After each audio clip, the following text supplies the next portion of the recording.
Alright, here it is. Atomic Mass Games, Marvel Crisis Protocol Hulkbuster CP52, a great addition to your Marvel Crisis Protocol hero stable of heroes.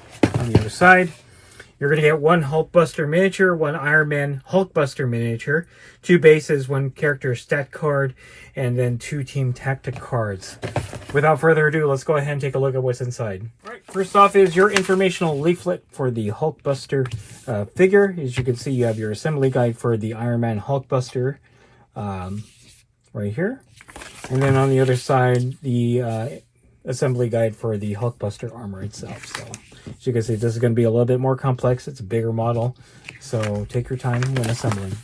All right. And next up, we have your baggie of cards. You have your team tactic cards and your stat card. As you can see on one side, you have Hulkbuster, and then on the other, you have Iron Man Hulkbuster. We'll take a closer look at this in a little bit. Finally, we have your baggie of sprues, and as you can see, there are a lot more sprues in this baggie than would be normal, because you have 2 figures, one of them being the big Hulkbuster armor.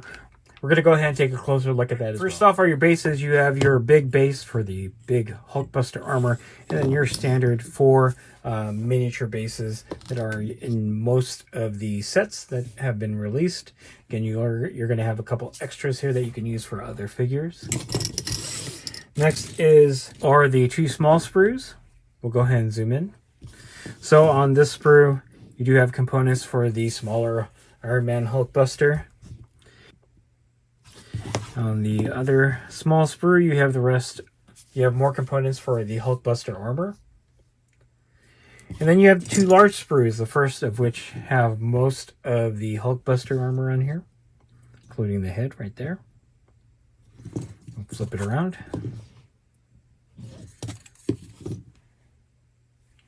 And then you have the rest of the armor, legs, shoulder pads, all that stuff.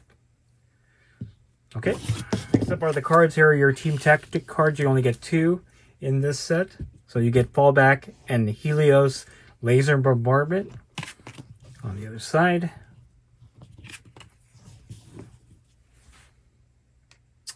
Okay, and then finally you have your stat card. I'll zoom out a little bit. Here's Hulkbuster. And then on the other side, the Iron Man Hulkbuster. All right, I'm going to go ahead and put the figures together. We'll see what they look like assembled. Hulkbuster fully assembled. Massive model, massive base. You can see the very large size difference between the Hulkbuster and the Iron Man figure that comes in the same set. Very well detailed. I do like the size. It's actually quite impressive. Very well modeled figure. I like the pose on this Iron Man compared to the one from the original core set, which was a little bit more static. This one's more action oriented. Definitely a great pose. And then obviously the Hulkbuster looks like he's going to punch the Hulk. So obviously, absolutely a great looking figure. And the size disparity between the two is just fantastic. I like the sense of scale between the 2 figures. And there you have it. Atomic Mass Games Marvel Crisis Protocol Hulkbuster CP52, another great way to add Iron Man and the Hulkbuster armor to your stable of heroes for Marvel Crisis Protocol. If you like this video, go ahead and click like. If you haven't subscribed to the channel, I appreciate it if you would. Click the bell notification icon to get notified of all new unboxings coming out of the channel, and then click the link in the description below to join our Discord server. That's the best way I can personally interact with you and chit-chat you about Marvel Crisis Protocol and any other game that I cover on the channel. That's it. Thanks for watching. Stay tuned for more unboxing videos from Wargaming Noob.